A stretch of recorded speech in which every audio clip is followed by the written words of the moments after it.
Bank খাতের খেলাপি ঋণ প্রসঙ্গে বিস্তারিত আলোচনা করবেন। আমাদের সঙ্গে যুক্ত হয়েছেন গবেষণা প্রতিষ্ঠান সেন্টার ফর পলিসি ডায়ালগ সিপিডির অতিরিক্ত পরিচালক ডক্টর তৌফিকুল ইসলাম খান। স্বাগত আপনাকে।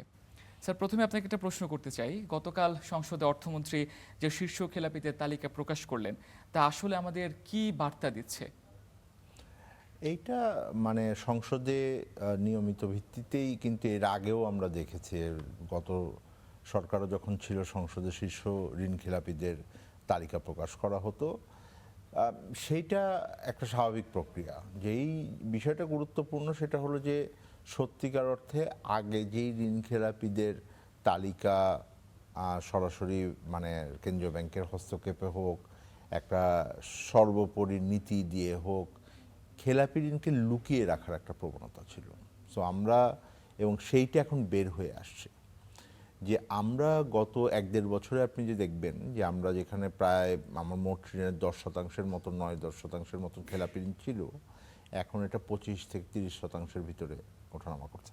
তো ওই যে 20% বাড়লো, ওইটা কিন্তু আসলে আগে দেখা যেত না। এরপরেও কিন্তু রিসেন্টলিও বেশ কিছু আবার আপনারা যেটা করি পুনঃ তফসিলীকরণ, রিস্কেডিউলিং করার সুযোগ দিয়ে এটাকে কমিয়ে রাখা হয়েছে।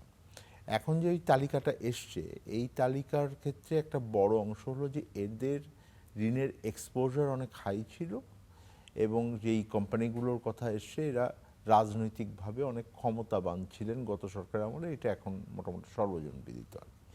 ফলে সেই সংশ্লেষটা রাজনীতির সাথে আমার আর্থিক প্রতিষ্ঠান এবং আর্থিক প্রতিষ্ঠানের সুশাসনের যেই সরাসরি সম্পর্কটা, সেই সম্পর্কটা আমার মনে হয় যে এখন পরিষ্কারভাবে সামনে আছে। গুরুত্বপূর্ণ হলো সামনের দিনে এই অতীতে যা হলো, একটার বিষয় হলো যে এইটার বিচার, এই অর্থগুলো উদ্ধারের চেষ্টা, আর একটা হলো একই প্রক্রিয়ার ভিতরে আপনি যেন আরেকবার পড়তে না চাই, আমি যেন ওই জায়গাটার একই ভুলগুলো না করি, আমার সুশাসনের ওই ঘাটতিগুলো যেন আবার সামনের দিনে আর একটা কোম্পানি, আরও 5টা কোম্পানির জন্য জন্য না হয়। সেই বিষয়টা হলো আর একটা রিয়ালাইজেশনের ব্যাপার যে আপনি এখন রাজনৈতিকভাবে খুবই যুক্ত আছেন, ফলে আপনার নামে বেনামে বিভিন্ন ধরনের ঋণ আছে, সেগুলোকে আপনি ব্যবহার করছেন। যেমন অনেক ঋণে আমরা দেখে শুনেছি এবং এই অভিযোগগুলো আছে, এখন তদন্তাধীন আছেন, সেটা হলো অনেকে বেনামে ঋণ নিয়েছেন। সো ফলে হয়তো যেই শ্রেণীটার কথা আমরা বলছি খেলাপি ঋণ, তাদের কখনো উদ্দেশ্যই ছিল না এদের একটা অংশের যে এই ঋণটা ফেরত দিতে হবে। তো একটা খেলাপি ঋণ হলো আমরা ন্যাচারাল খেলাপি ঋণ, যে হয়তো বিজনেস করতে পারেন নাই, খেলাপি হতে পারে, যে কোনো ব্যবসার ভিতরে ঝুঁকি থাকে। আর একটাকে আমরা বলি হলো উইলফুল ডিফল্টার, ইচ্ছাকৃতভাবে উনি খেলাপি হয়েছেন। ওনার আসলে কখনোই যখন ঋণটি নিয়েছেন কখনোই ওনার আগ্রহ ছিল না যে এটাকে ফেরত দেওয়ার। তো সেই সেগমেন্টটা আমার মনে হয় যে বাংলাদেশে একটা বড় অংশ এই মোট খেলাপি ঋণের ভিতরে, আমার ধারণা যে মানে 2/3 এই ধরনের খেলাপি ঋণ হবে। আমাদের কাছে এক্স্যাক্ট হিসাব নেই, আমরা বারবার কেন্দ্রীয় ব্যাংককে বলছি যে আপনি এইটাকে ভাগ করে বলেন, তাহলে আমার অর্থনীতির স্বাস্থ্য বোঝা যায় যে আমার অর্থনৈতিক কারণে ব্যবসা করতে না পারার কারণে কতখানি হয়েছে, আর এই প্রভাব বিস্তার করে সুশাসনের ঘাটতির জন্য কতখানি আমার ডিফল্ট হলো।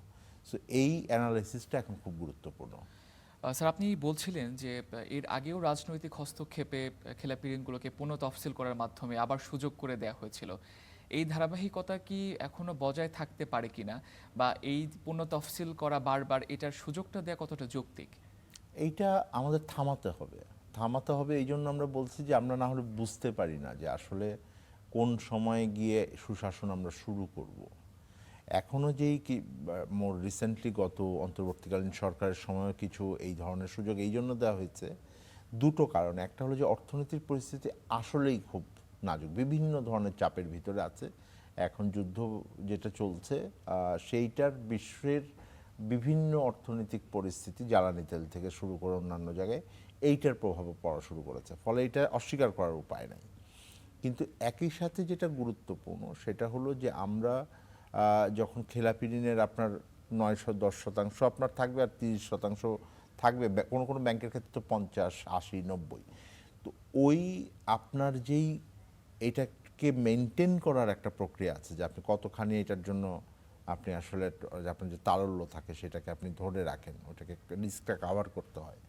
তখন অনেক ব্যাংকেরই এখন আছে, বেশ কয়েকটি ব্যাংকের আছে যাদের আসলে ঋণ দেওয়ার ক্ষমতাই সেভাবে নাই, সুতরাং তারা ন্যাচারাল অপারেশন করতে পারছেন না। সো পুনঃতফসিলীকরণ যখন হয় তখন হলো মূলত ওই ব্যাংকগুলোকে সুযোগ দেওয়া হয় যে আপনি আপনার তারল্যটাকে চালিয়ে নিতে পারবেন। ওইটা যদি আবার না থাকে তাহলে আপনার এই অর্থ ফেরত দেওয়ার, সেটা পারফরমেন্সের কারণে হোক আর চুরির কারণে হোক, আনাটাও কঠিন হয়ে যায়। ফলে যারা নীতি নির্ধারণে আছেন তারা একটা উভয় সংকটে পড়ে এই পদ্ধতি নিয়েছেন, যে কারণেই আপনার ওই পুনঃতফসিলীকরণ করবার আগে আপনার একটা প্রক্রিয়া আমাদের বের করতে হবে যে কারা ইচ্ছাকৃত খেলাপি আর কারা ইচ্ছাকৃত খেলাপি না। So এখানে আমি একটা সুযোগটা এখানে একটা প্রশ্ন যুক্ত করতে চাই। অন্তর্বর্তী সরকার প্রকৃত খেলাপিদের একটা চিত্র সামনে আনতে চেয়েছিল এবং খেলাপির সংখ্যাও বেড়েছিল ওই সময়ে, কিন্তু আদায় করতে পারেনি কেন এই খেলাপি ঋণগুলো? কেউ কেউ তো আদায় করেছে, কোনো কোনো ব্যাংক তো আদায় করেছে।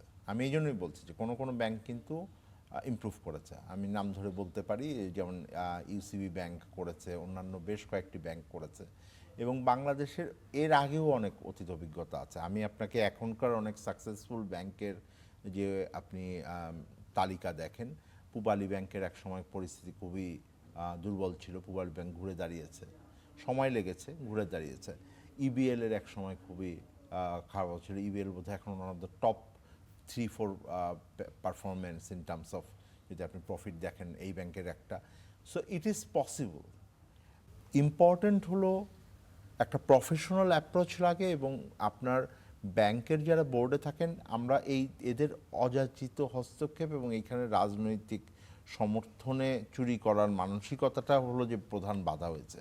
কিন্তু আপনি যে প্রফেশনাল একটা বোর্ড থাকে এবং তারা মনে করেন যে আমরা একটা কর্পোরেট গভর্নেন্সের ভিতরে রাখবো, কতগুলো ভালো প্রফেশনালকে আমি ওখানে বসাবো, ব্যবসা করতে আসছেন, তাহলে ব্যাংক ঘুরে দাঁড়ানোর ইতিহাস বাংলাদেশেই কিন্তু আছে।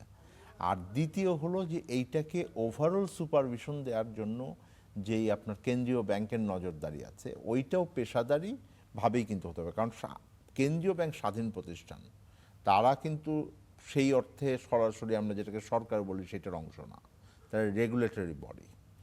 আর থার্ড হলো যে এই পুরো নেক্সাসটাকে কাভার করতে হলো এই রাজনৈতিক সদিচ্ছা শব্দটা আমরা ব্যবহার করি, যে যারা আসলে ক্ষমতার ভেতরে থাকবেন রাজনৈতিক শক্তি, তাদের এই অনুধাবনে আসতে হবে যে সুশাসন যদি আমরা মেনটেন করতে না পারি, একটা অন্তত একটা মানে ন্যূনতম লেভেলে করতে না পারি, যেটা ব্যাংকিং খাতে করতে পারি নাই, ওটার অনেক নিচে নেমে গেছি, তখন আপনার দিন শেষে এই পুরো সেক্টরটাই আপনার ট্রাবলে পড়বে, এবং এইটা আপনার অর্থনীতিতে যে ক্ষতি করবে তাতে আপনার ক্ষমতার ভিত থাকবে না।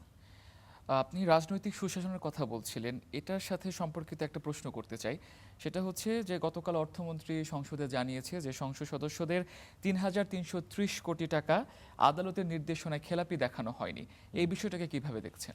এইটা একটা হলো যে এটার প্রথম আইনি জায়গাটায় যাই, যে কেউ খেলাপি যদি হন, ব্যবসা যারা করেন তারা ঋণ থাকবেই, ঋণ থাকাটা তাদের জন্য কোনোই না। আমাদের সংসদের এখন যা কাঠামো আছে, গত 20 বছর 25 বছর ধরে এটা ধারাবাহিকভাবে হচ্ছে, ব্যবসায়ীর একটা সবচাইতে বড় অংশ, সুতরাং তাদের ব্যবসা থাকবে, তাদের ঋণ থাকবে, তারা ডাইরেক্টরশিপ থাকবেন, তারা হয়তো ওই প্রতিষ্ঠানকে কন্ট্রোল করেন না, কিন্তু যেহেতু ডাইরেক্টরশিপ আছেন, ওই প্রতিষ্ঠানের যে পারফরমেন্স, তার লোন, তার খেলাপি ঋণ তাদের নামে থাকবে। অনেক জায়গায় এটাও হতে পারে, সুতরাং ওই ক্ল্যারিটিটা আমি দিলাম।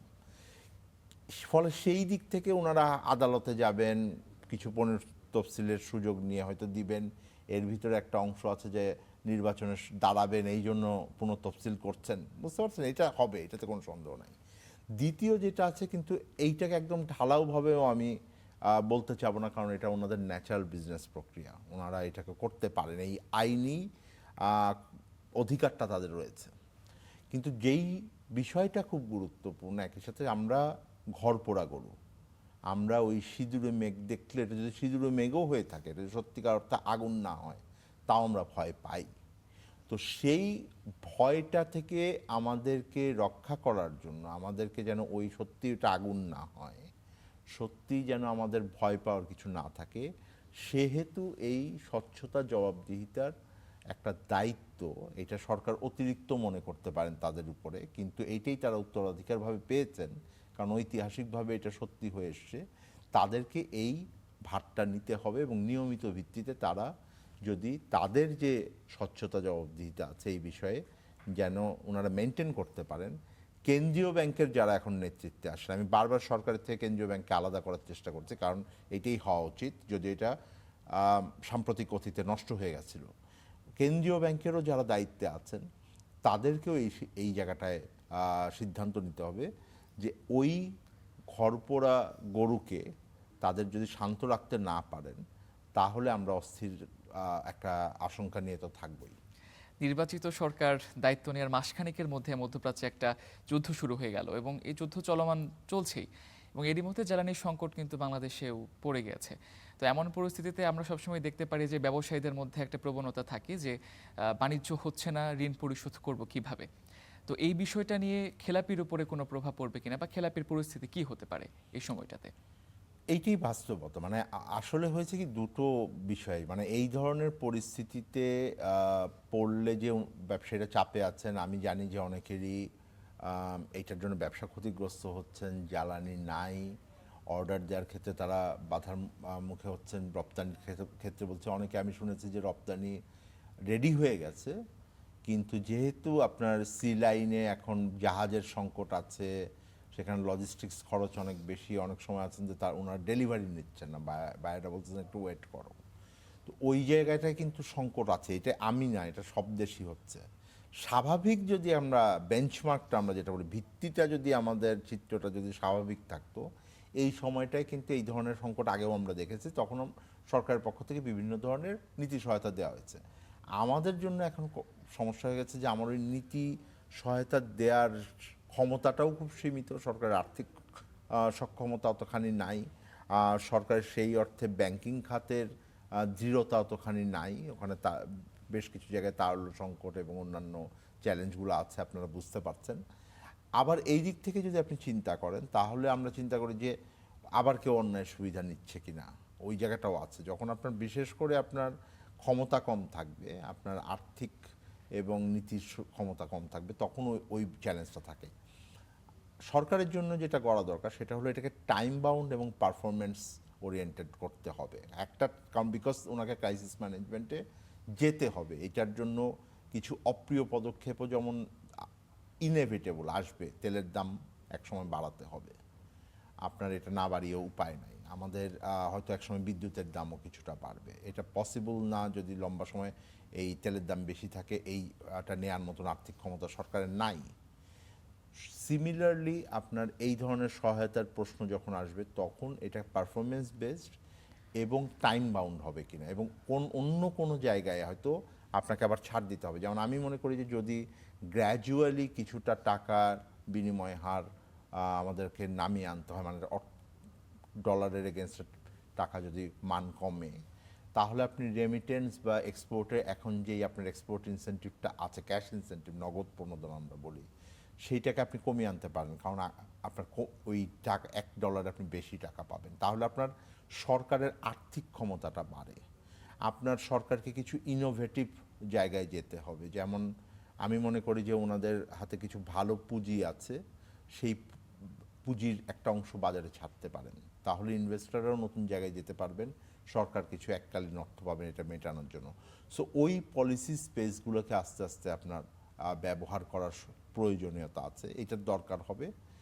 ব্যাংকের ক্ষেত্রে ডেফিনেটলি আমি যেটা বললাম যে আপনি এই 25-30% মতন এখন আমার যেটাকে আমরা এনপিএল বলি, নন পারফর্মিং লোন, এইটার ক্লাসিফিকেশন কঠিন হবে, কিন্তু একটা মেথোডোলজি ব্যবহার করে আপনি উইলফুল ডিফল্টার এবং নন উইলফুল ডিফল্টার যারা ইচ্ছাকৃতভাবে খেলাপি করছেন, এইটাকে ভাগ না করলে আপনার নীতি সহায়তা দেওয়ার ক্ষেত্রে স্বচ্ছতা, জবাবদিহিতা এবং এইটার কার্যকারিতা প্রশ্নের সম্মুখীন হবে। আপনাকে অসংখ্য ধন্যবাদ আজকে আমাদেরকে সময় দেওয়ার জন্য।